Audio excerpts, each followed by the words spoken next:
Vanity metrics are killing your SaaS startup. You could be absolutely drowning in leads. Your marketing dashboard could be looking amazing with absolutely everything in the green. But the harsh truth is that if the majority of those leads are never going to buy, then they're not a win, they're a cost. Every single unqualified lead eats at your team's time. Every maybe someday conversation burns calendar space that should have gone to a deal-ready prospect.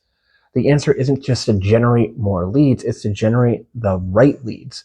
People that are already halfway convinced before they even talk to your sales. The most reliable way to do that is through content marketing, but most founders don't even think about it. I can tell you firsthand how valuable content is, especially if you're creating weekly content, posting on Tuesdays and Thursdays, coming out with a monthly case study or testimonials or a white paper that is specifically for the CXO team or whoever the decision maker is.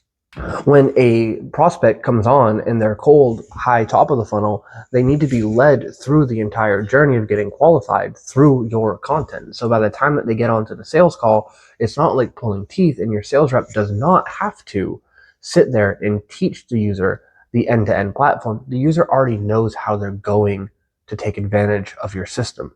Why should you listen to me? My name is Morgan Von Druitt. I spent the last 10 years running the full gamut from seed round startup all the way to international enterprise giants, where cumulatively my campaigns have been responsible for upwards of $1.3 billion in marketing source revenue. Today, I'm bringing all of the lessons that I've taken from that jungle and bringing them to you on YouTube so you can scale effectively.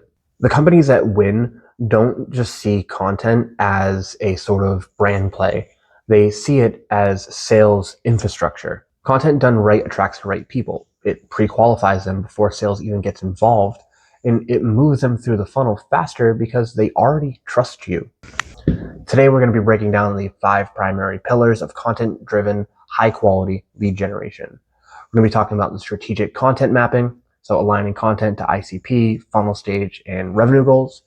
We're going to talk about choosing formats that filter for quality, personalization that goes beyond high first name, turning content into scoring, routing, and nurturing engines, and then iterating relentlessly based on data, not based on what you want to talk about this week. By the end, you won't just make content, you'll run a content system that feeds your sales team only the best prospects. Chapter 1, start with a strategic content map before you write your first word. Here's where 90% of founders fail. They think that a content plan is just a spreadsheet of topics and publication dates. That's not really a strategy. That just comes off as a to-do list.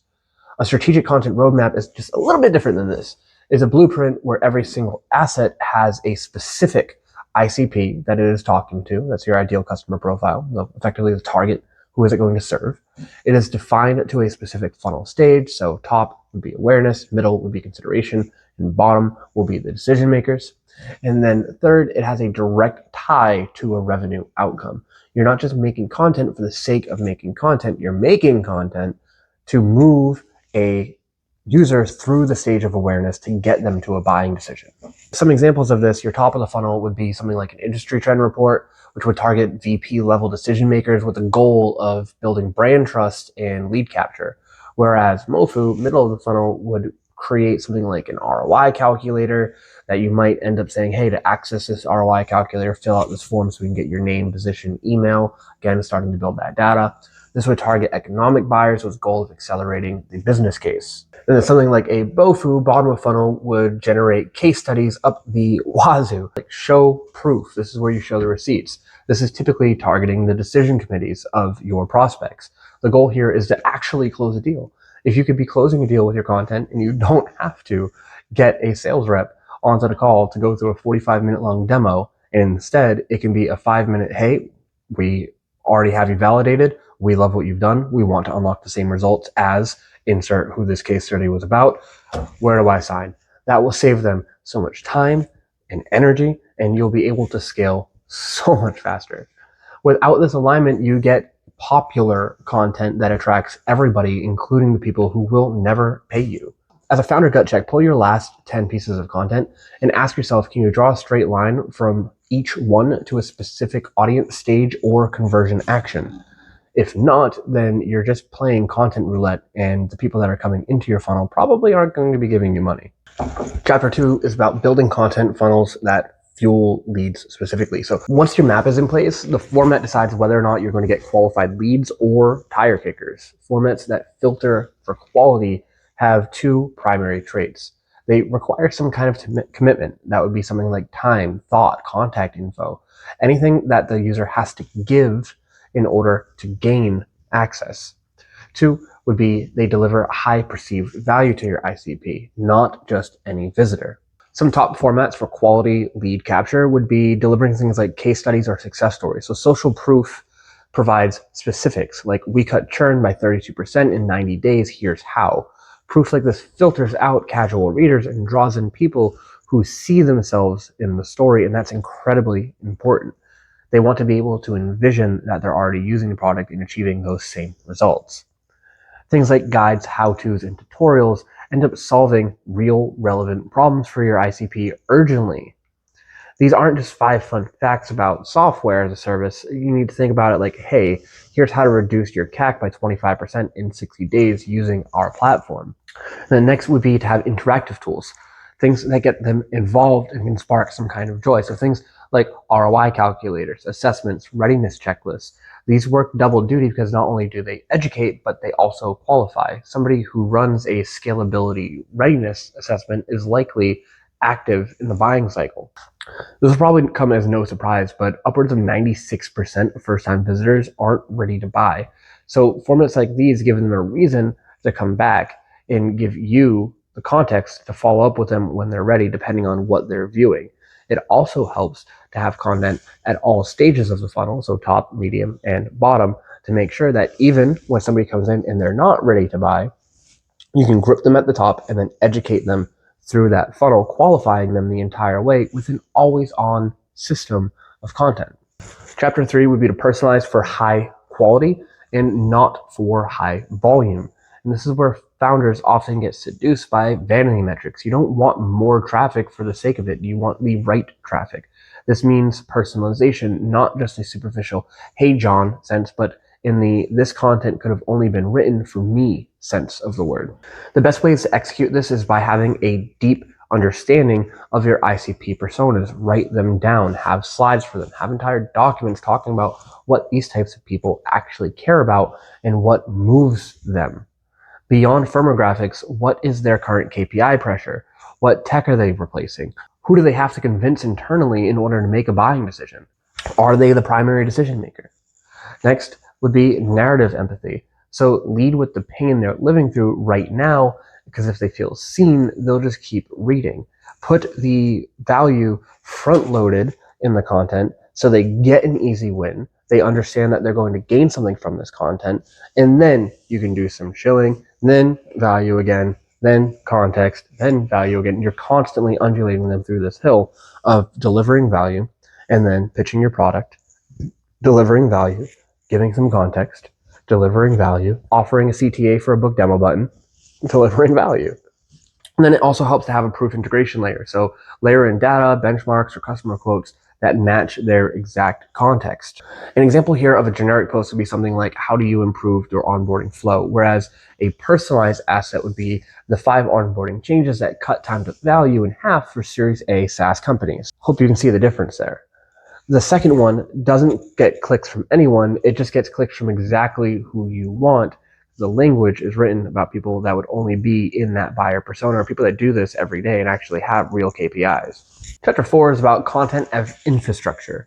So here's the shift. You need to stop thinking about content as marketing and you need to start thinking about it as sales infrastructure.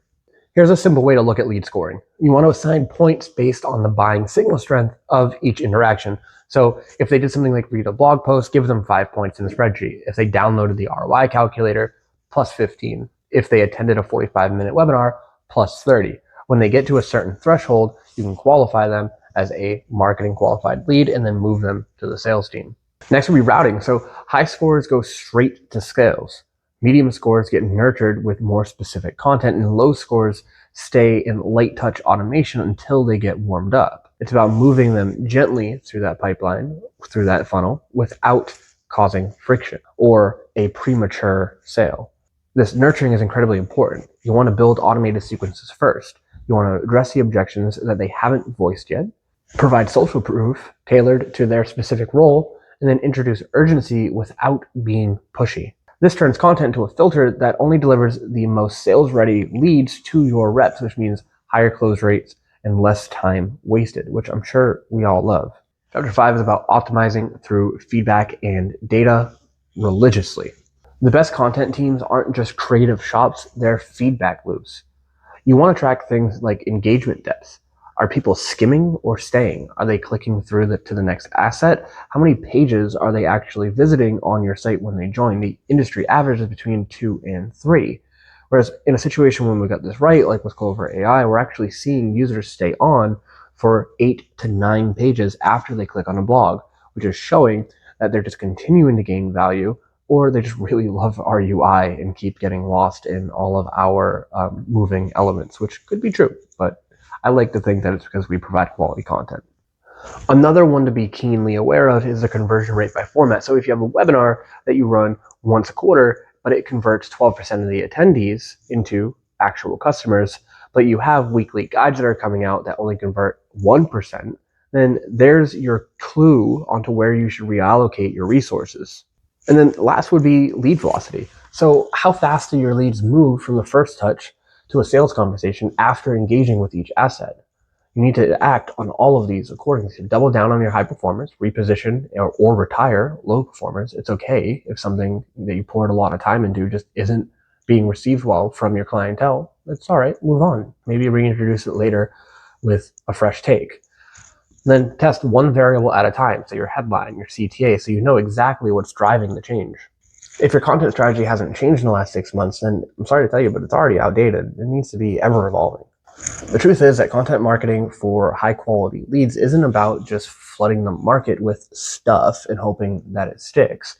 It's about mapping every single asset to an ICP, funnel stage, or revenue outcome. It's about using formats that attract only the people that are worth attracting. Because again, not every dollar is a good dollar. It's important to speak directly to their world, not your world, because they have different use cases and they have different needs. Letting your content score, root, and nurture those leads. So that way sales only talks to the best of the best, people that are actually ready to make a buying decision without having to waste 45 minutes of their time seeing the product for the 14th time on a demo. And then iterating constantly based on real world performance. If you do this, then you don't just get more leads, you get more sales. It's really simple. If this was useful for you at all, please do me a favor and drop a comment. Click the like button and ring that subscribe bell. Feel free to share this content with any of the founders in your network.